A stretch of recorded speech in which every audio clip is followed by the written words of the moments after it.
Cara, como é que a gente tem um banco de minoritários no poder? É que poucos players do mercado trabalham, a gente não tem um livre mercado. Então aqui a gente viu nesse monopólio socialista, a gente pode citar diversos exemplos, como a meia dúzia de banco do Brasil. Cara, como é que a gente tem um banco chamado Itaú, que fatura mais que o Bank of America, que o maior banco americano? Não tem cabimento um país terceiro-mundista dar mais lucro do que o Bank of America, a não ser que existam um establishment favorecendo essas pessoas, assim como as próprias empreiteiras. A gente tinha 5 empreiteiras no Brasil que tinham tretas com o poder para com o PT para ele se manter no poder, tá? Esse é o resultado que a gente tinha, cara. Quando ficou insustentável a posição do PT no poder, foi quando começaram a surgir players em oposição a isso aqui, aos políticos tradicionais e ao Deep State, que mantinham o PT no poder, contra os monopólios socialistas aqui, dessa relação dos privados contra o sistema, e players em relação à mídia tradicional. Qual é o primeiro ponto que a gente tem contra os políticos tradicionais e contra o Deep State? É o primeiro ponto que a gente tem contra os políticos tradicionais e o Deep State. Cara, minha letra já é uma merda, aí escrever torto vai ficar pior ainda. Cara, é o que? A Lava Jato. Aqui surge a Lava Jato, cara. É o primeiro player que a gente tem a lutar contra o establishment. E quem era a Lava Jato? Lava Jato se constituía no grupo de Curitiba, República de Curitiba. Qual é o principal nome que a gente tem lá? Juiz Sérgio Moro. Tá? Contra a mídia tradicional, cara, quem participou, quem viveu esses anos de 2013 observando política, surgiu um grande, que no real era pequeno, mas surgiu uma grande força contra a mídia tradicional, chamado site Antagonista. Antagonista. E aqui surgiu ele. Então, contra a mídia tradicional, surgiu o site Antagonista. Mais outros players começaram a surgir nesse setor de comunicação, oriundos da própria mídia tradicional. Só que são pessoas, né, que começaram a ter uma vinculação, um poder personalíssimo. Eles eram pessoas. Quem eram eles, cara? Joyce Hasselman. Cara, tem mais, tá? Eu tô pegando os exemplos, como eu falei pra vocês. A Matrix, os números estão tudo caindo. Eu tô pegando pontos pra gente poder analisar e linkar. Joyce Hasselman, vamos pegar um outro aqui, ó. Felipe Moura Brasil. Felipe Moura Brasil, desse lado. E como é que esses caras cresceram, cara? Como é que se deu o poder desses caras? Vale a pena a gente trazer mais 2 pessoas agora para essa Operação Lava Jato, e com o seu juiz Sérgio Moro. Cara, abaixo do Sérgio Moro, tinha alguns delegados da Polícia Federal aqui. Tá? Quais são eles? São 2 nomes importantes da gente analisar e termos em mente. Os 2 delegados de Curitiba, que tem o Disney Rossetti e, vou botar aqui, e o Igor Romário de Paula. Cara, esse Igor Romário de Paula, por exemplo, já havia atuado no caso do Banestado, do qual o juiz Sérgio Moro tinha começado a fazer investigações, do qual ele tinha iniciado nessa luta contra o sistema geral que se parecia, a narrativa que a gente tinha das informações até então. Aí ele vem trabalhar em Curitiba também. Memorize esses nomes: Disney Rossetti, Igor Romário de Paula. Voltando para a comunicação aqui, cara. O Antagonista foi formado por jornalistas de outras revistas, assim como a Joyce Hasselman e o Felipe Moura Brasil, tá? A Joyce Hasselman, o Antagonista, a Joyce Hasselman, o Felipe Moura Brasil cresceram, cara, botando suas posições pra rua, viraram expoentes personalíssimos dentro das revistas e depois começaram a ser uma voz própria, falando, ao invés de falar pela revista, falavam por si mesmo, tá? No site, só que esse aqui falava por posição, tinha investigação, tinha informação, tinha jornalismo, tinha reportagem, tal. Só que o Antagonista, cara, começou a crescer muito mais que os outros. E como é que o Antagonista crescia, cara? Porque eles sempre tinham tudo que estava acontecendo contra o PT, o Antagonista era o primeiro a saber. O Antagonista era o primeiro a informar. O Antagonista era o primeiro a botar no site. O Antagonista tinha as fontes. O Antagonista tinha os documentos. Cara, como é que o Antagonista tinha os documentos? Como é que chegava no Antagonista os documentos? A gente tem que se lembrar que esses caras estão investigando a Lava Jato. A gente tem que se lembrar, cara, que a Lava Jato que está investigando o poder, tem o juiz Sérgio Moro, tem na PF, vamos botar aqui embaixo PF, vale a pena lembrar, são delegados da PF, tá aqui o juiz Sérgio Moro, e aqui são delegados Delegados da PF, os dois, tá? Tem esses caras investigando, o juiz julgando, e, cara, na minha visão própria, e hoje fica muito mais claro, como é que o antagonista tinha, e vai ficar muito mais claro quando eu mostrar pra vocês, né, no decorrer do nosso desenho, do nosso mapa mental aqui. Cara, esses caras, pra mim, eram os caras que davam as informações pro antagonista poder estourar. Porque hoje, o que a gente tem hoje? A gente tem o Sérgio Moro falando no antagonista, cara. Vocês já se deram conta disso? Por que o Sérgio Moro tá falando no antagonista? Bom, tudo que eu tô te mostrando aqui, além do que eu vou te mostrar, basta tu dar um Google pra encontrar. Basta tu dar um Google com esses nomes aqui, tu vai encontrar. A única coisa que é uma suposição minha e que hoje faz muito mais sentido é essa relação da Polícia Federal, né, com vazamentos da Polícia Federal com o site antagonista. Porque como é que o antagonista sabia as coisas antes dos outros? Como é que o antagonista sabia coisas internas da Lava Jato que ninguém sabia até então? Que ninguém tinha acesso, ninguém da mídia tradicional, nem esses caras tinham. Esses caras comiam por vazamentos que esses caras sabiam antes. Hoje, vendo, né, do futuro pro passado, a gente enxerga um link nisso aqui. Sérgio Moro tá colunista do antagonista, meus amigos, né? Cara, o que a gente teve então, tá? Uma atuação da Lava Jato contra o PT. A mídia abrindo os olhos, falando mais sobre isso. Nós começamos a ter o quê, cara? O povo, lá no final de maio e no início de junho de... Deu bug no meu Instagram aqui, caiu os stories que eu gravei, vou ter que gravar de novo aqui. Cara, a gente começou a ter, no final de maio, início de junho de 2013, o povo nas ruas, cara. O povo começou a ir pra rua. E a gente viu alguns movimentos vindo pra rua. Que era o movimento Vem Pra Rua, né? O movimento MBL, a gente tinha o movimento Não É Só Pelos 20 Centavos, né? Te lembra de tudo isso, cara? O movimento Não Vai Ter Copa, todo mundo. E esses foram alguns principais. E aqui, cara, a gente começou a ter o povo na rua efetivamente e as redes sociais, cara. Deixa eu botar aqui, redes sociais. A gente começou a ter movimentação também de alguns grupos que atuavam tanto nas ruas, também nas redes sociais.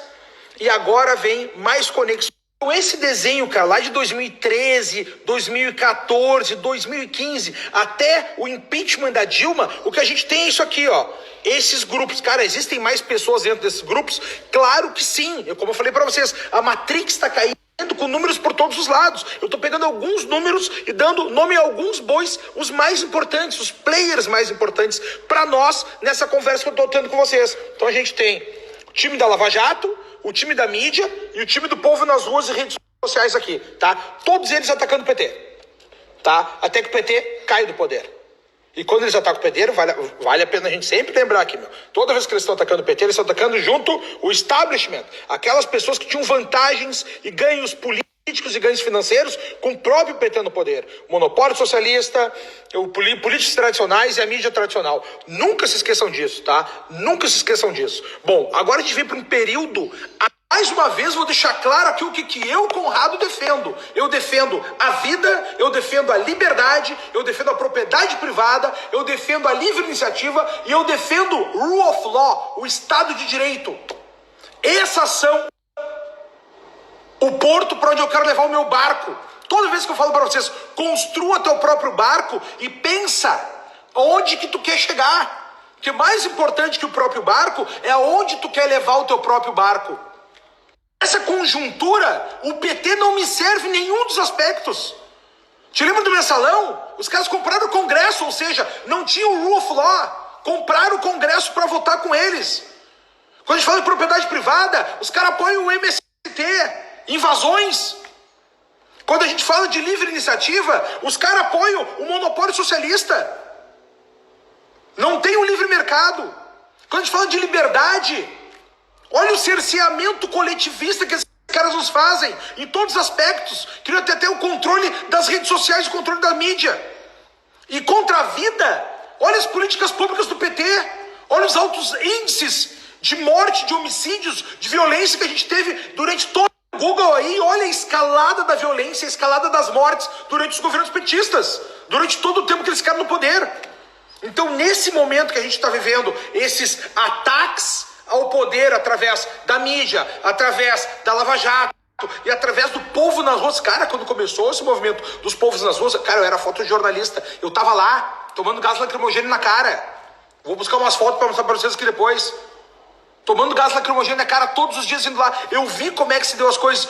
No início, todo mundo ia de maneira espontânea, com seus cartazes, tal. Até que chegou um dia que esses movimentos, não só o Vem Pra Rua, como o MBL, e outros movimentos de esquerda, né, começaram a tentar cooptar as pessoas, tentar arregimentar as pessoas. E aí, foi assim que acabou o movimento de dia a dia, que as pessoas saíam até então, lá em 2013. Mas vamos voltar para o nosso tomar aqui, meu. Então, nesse período de 2013 até o impeachment da Dilma, o que a gente viu nesse grande jogo foi o antagonista ficando forte e essas pessoas, cara, acabaram se desvinculando das suas mídias tradicionais e migraram pra cá, brother, ó. Migraram pra cá, ó, pra esse lado, pras redes sociais. Pra cá que eles vieram. Então aqui a gente começa a ter agora a Joyce, é com I o nome dela, né? Não é com Y lá que nem eu botei. O Felipe, Joyce Hasselman. Cara, tem um tripé aqui, eu não consigo escrever, tá ligado? Não consigo botar as coisas. Porque Joyce Hasselman e o Felipe Moura aqui. Tá? E aqui também surgiram mais pessoas, cara. Surgiu quem lá? Surgiu lá o Mamãe Falei. Surgiu, deixa eu botar a mamãe aqui. Mamãe Falei. Kim Kataguiri, né? Quem mais que surgiu aqui? O Lobão. Te lembra que o Lobão falava lá do... Assim, as redes sociais começaram a ter um papel importante nessa mobilização do povo. Cara, diversas outras pessoas surgiram aqui, tá? Eu tô citando só esses exemplos aqui pra gente poder continuar conversando. E aí, cara, esse protagonismo foi cada vez maior. A gente sabe que o antagonista também tem a sua base toda online, né? E aqui a coisa começou a acontecer, cara. E nesse período, outros nomes começaram a surgir, né? A gente tem até a própria vinda, o próprio surgimento do Bolsonaro, com as suas atuações, diversas pessoas, né, meu? Cara, uma coisa importante aqui, meu, foi um episódio. Qual foi o episódio, cara? O episódio da Marielle. Cara, a morte da Marielle... Deixa eu botar aqui, desenho aqui. A morte da Marielle foi um evento muito importante para isso tudo aqui, meus amigos. E por que eu te digo isso, cara? Porque foi na morte da Marielle que começou a surgir as fake news. Março de 2018, não tinha eleição, não tinha nada, tá? Ninguém nem aventava que alguém pudesse concorrer a alguma coisa. Começaram a falar de fake news, foi a primeira vez, cara. A primeira vez que alguém falou de fake news no mundo foi o Trump, quando ele falou lá em 2017 ainda, né? CNN, vocês são fake news, né? CNN, you are fake news. Cara, e qual é a primeira vez que eles falam de fake news acerca da morte da Marielle? Brother, agora a coisa começa a andar para um outro lado. Olha só, meu. Dentro do MBL, do qual essas pessoas fazem parte, que eu Mamãe Falei, Kim Kataguiri, Fernando Holliday, todos esses caras, Renan e blá, tinha uma figura, cara. Eles tinham um mentor dentro daquilo ali. Um cara chamado Luciano Ayan. Que tinha uma página na internet e durante muito tempo fez essa questão de análise, fez essa questão de Infowars, né? Guerra de informação, narrativas, atacar o establishment por informações, tal. Cara, te lembra? A gente tá falando que, março de 2018, não existia Bolsonaro, não existia nada. Tu entende? Se alguém falasse em março de 2018 para a maioria da população que o Bolsonaro seria presidente da República em 2019, todo mundo ia rir. Não existia nada disso. E aí veio a primeira questão de fake news, que a imprensa ainda não chamava de fake news lá. Por quê? Porque o Luciano Ayan começa a disparar mensagens, né, informar, botar no seu site, nos seus blogs, na sua rede de informação, uma manifestação de uma desembargadora que dizia que a Marielle teria sofrido um crime comum e que não era um crime político. E aí isso foi tido como fake. Aí a mídia tradicional começou a chamar essa notícia que a desembargadora falou que a Marielle teria morrido de um crime comum, que não seria um crime político, e que essa notícia que foi espargida por toda a rede social, por todos os veículos e canais do Luciano Ayan, começou a chamar isso de fake news. Daí o pessoal começou a chamar de fake news. Daí todo mundo que aparecia chamava de fake news essa notícia. Cara, e até hoje não se sabe se isso é fake news ou não, né? Até hoje não tá claro qual foi a morte o porquê da morte da Marielle, se foi política ou não, se era das relações delas com os traficantes, né? Porque ela foi uma vereadora que ganhou os votos no Morro, e ninguém ganha voto no Morro se não tiver de acordo com os traficantes, né, cara? Tu entende o ponto do que eu quero trazer aqui? E aí, brother, aí o bicho pegou, porque daí começou a ter um inquérito de fake news no Brasil contra o Luciano. E assim começou o inquérito, o processo de fake news contra o Luciano Ayan, que era do MBL. Tu entende? Aqui começa a fake news. Cara, não existe Bolsonaro, não existe nada, nem eleições existia até então. Bolsonaro era mais um cara aqui no meio dessas figuras das redes sociais. Tu entendeu esse primeiro ponto, cara? Isso aqui eu quero que fique claro pra ti, porque agora o bicho começa a pegar, meu. Por exemplo, esse Luciano Ayan, quando foi descoberto, em primeiro lugar, mas esse Luciano Ayan não é Luciano Ayan, é um pseudônimo de um cara, tá? E quando foi feito essa conexão, o MBL negou essa relação entre eles. Meu, olha o nível, meu, aqui o bicho pega, tá ligado? Meu, agora a coisa começa a pegar preço. E agora eu vou mostrar pra vocês alguns sites na internet aqui, pra gente poder trazer. Chegando no limite dos stories, cara, então eu vou te mostrar uma sequência de sites aqui e a gente continua conversando no decorrer do período, tá? Dono de site que amplificou notícias falsas sobre Marielle, revela a identidade e diz que atua para a guerra política.